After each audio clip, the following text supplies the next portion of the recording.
Excusez, il y a moyen de vous entretenir 2 secondes? Oui, c'est à quel sujet?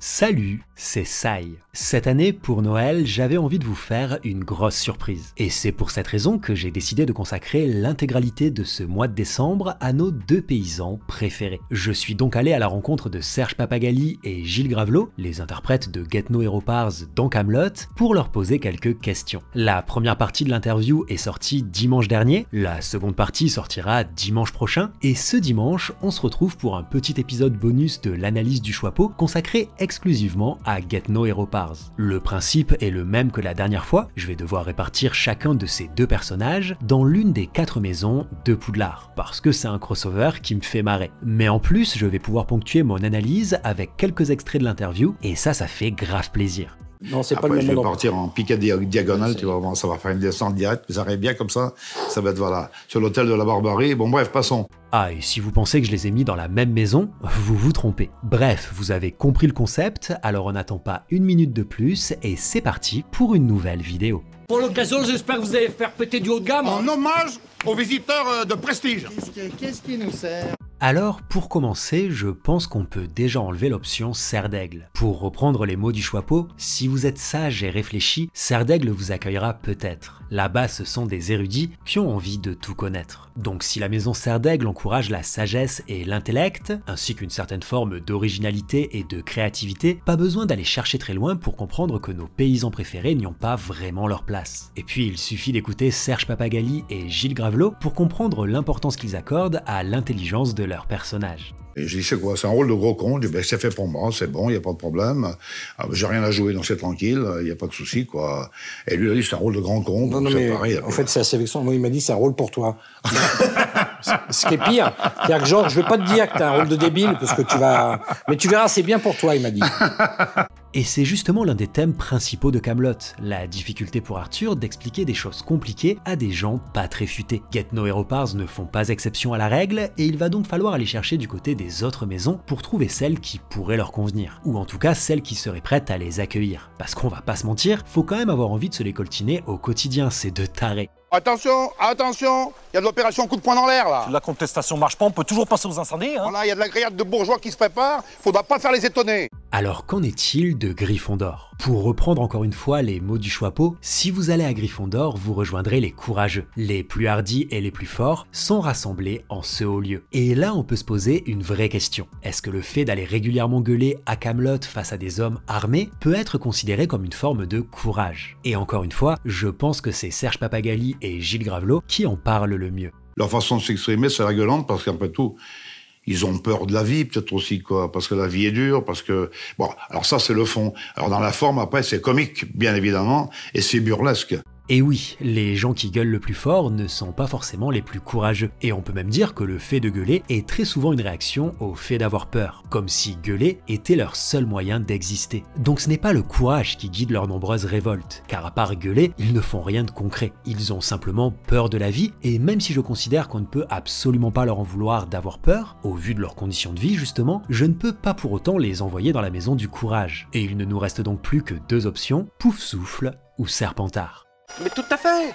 Eh bien, je dirais également que le genou peut partir dans les noix de manière assez soudaine et que ça pourrait éventuellement vous faire sortir les baloches par les oreilles. N'y voyez aucune malice. Alors, que dit le Choixpeau à propos de Poufsouffle? Si à Poufsouffle vous allez, comme eux vous serez juste et loyal. Ceux de Poufsouffle aiment travailler et leur patience est proverbiale. Bon, si on peut au moins accorder à Get No Hero Pars le fait qu'ils soient travailleurs, il me semble tout de même difficile de déceler chez eux un sens aiguisé de la justice, de la loyauté ou même de la patience. Et si vous avez vu l'épisode précédent de l'analyse du Choixpeau, vous savez que j'ai déjà placé pas mal de personnages dans cette maison pour des raisons plutôt prestigieuses. Or avec Get No Hero Pars, j'ai beau chercher, difficile de trouver du prestige. Quoi? C'est une honte! Révolte! Cependant, certains événements récents doivent être pris en compte. La maison Poufsouffle, à l'instar de sa fondatrice, met un point d'honneur à accueillir tout le monde. Ce qui signifie que si un élève entre à Poudlard et ne convient ni à Cerf d'Aigle, ni à Gryffondor, ni à Serpentard, il y a de fortes chances pour qu'il finisse à Poufsouffle. Et les valeurs encouragées comme la patience ou la tolérance permettent justement à ses membres de supporter des énergumènes comme Get No Hero Pars. C'est donc pour cette raison que je vais placer Ropars à Poufsouffle. car je pense qu'il ne présente aucune des caractéristiques nécessaires pour intégrer l'une des autres maisons. C'est une conspiration, là. Évidemment, Gatineau pourrait aussi entrer à Poufsouffle pour les mêmes raisons, mais j'ai tout de même envie d'essayer d'aller un peu plus loin dans l'analyse de ce personnage, et c'est pour cette raison qu'il est temps de s'intéresser à Serpentard. Et vous avez raison, Sia, il y a que le mien qui fait l'affaire. Ça fait pas tout le raisin.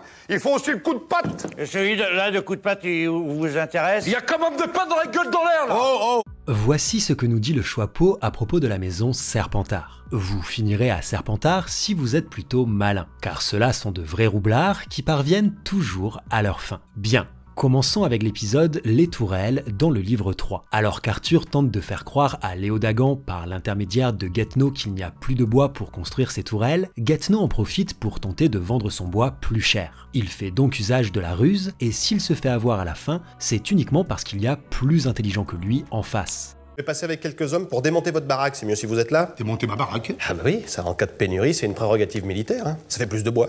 Tiens, je l'avais oublié cette loi. Le fait que les Serpentards soient prêts à tout pour arriver à leur fin ne signifie pas qu'ils y parviennent systématiquement, car si la ruse est une forme d'intelligence, alors il peut s'avérer difficile de berner quelqu'un de plus intelligent que soi. Et ici, je vous rappelle que... On est aussi con, hein, Claude, voilà, en gros. Je crois que c'est ça qui nous a... Ça résume pas mal. Ça résume pas mal la situation. Donc, dire qu'on riait... Tu vois, c'est plus court et on comprend ça. Voilà. Donc Gatineau est bien un personnage rusé, mais ce n'est pas très efficace face à Arthur qui est plus intelligent que lui. Cependant, Ça marche plutôt pas mal avec les autres paysans, étant donné qu'il a tout de même réussi à s'autoproclamer porte-parole de l'ensemble de la paysannerie bretonne. Or, les Serpentards sont généralement attirés par les postes de dirigeants, ce qui révèle chez Gatineau une certaine forme d'ambition, une qualité mise à l'honneur par la maison Serpentard. Et ce ne serait pas la première fois dans le monde de la magie qu'on verrait un Serpentard à la tête d'une bande de débiles. Lui, c'est Crabbe. Et lui, Goyle. L'ambition, la ruse, allez, on peut même ajouter la fierté par moment. Vous adressez pas la parole aux dames, hein? Et pourquoi donc? Parce qu'on sent plus rien, c'est ça? Bah déjà oui. Et je trouve que ça commence à faire beaucoup pour un soi-disant Poufsouffle. Et c'est donc pour toutes ces raisons que j'ai choisi de placer Gatineau dans la maison Serpentard. Dites, vous avez pas des tâches agricoles, vous, non? J'ai fini. Je n'ai pas vous emmerder, mais là, ça m'a coupé le sifflet. Bon, ben on parle, peut-être falloir penser à suspecter les boyaux. Alors évidemment, tout ça c'est une analyse qui est subjective, et je compte donc sur vous pour me donner votre point de vue dans les commentaires. J'espère que cette petite vidéo bonus vous a plu, et je vous encourage évidemment à aller découvrir Serge Papagali et Gilles Gravelot dans ce format qui me tient particulièrement à cœur, une rencontre avec. La première partie est déjà disponible, vous trouverez le lien en description, et je suis encore en train de bosser sur la seconde partie qui devrait arriver le 19 décembre. Je vous invite donc à vous abonner si ce n'est pas déjà fait, et je vous laisse avec un petit extrait de l'interview. En attendant les fêtes, prenez soin de vous, et à bientôt. Lionel, alors, il se marrait. moi je me souviens plus pourquoi dans une cabane, tu te souviens de ça? Rien qu'il voyait notre tronche. Moi j'arrêtais encore, mais je me mettais à côté de lui comme ça, je regardais. Ah bien non, me regarde pas, je dis, te regarde pas, c'est pas ma faute, j'ai la gueule que j'ai non plus, quoi, tu vois. C'était dans une cabane, je me souviens. Oui, c'est dans une cabane, je sais plus du coup quel truc c'était. Dès qu'on arrivait, il se marrait. Il pouvait pas attaquer le truc parce qu'il voyait, il était mort de rire. Je dis, attends, mais j'ai rien fait là, je suis arrivé. Il dit, si c'est ma gueule qui tirait, ça devient gênant presque, tu vois. Et aussi Anne Giroir.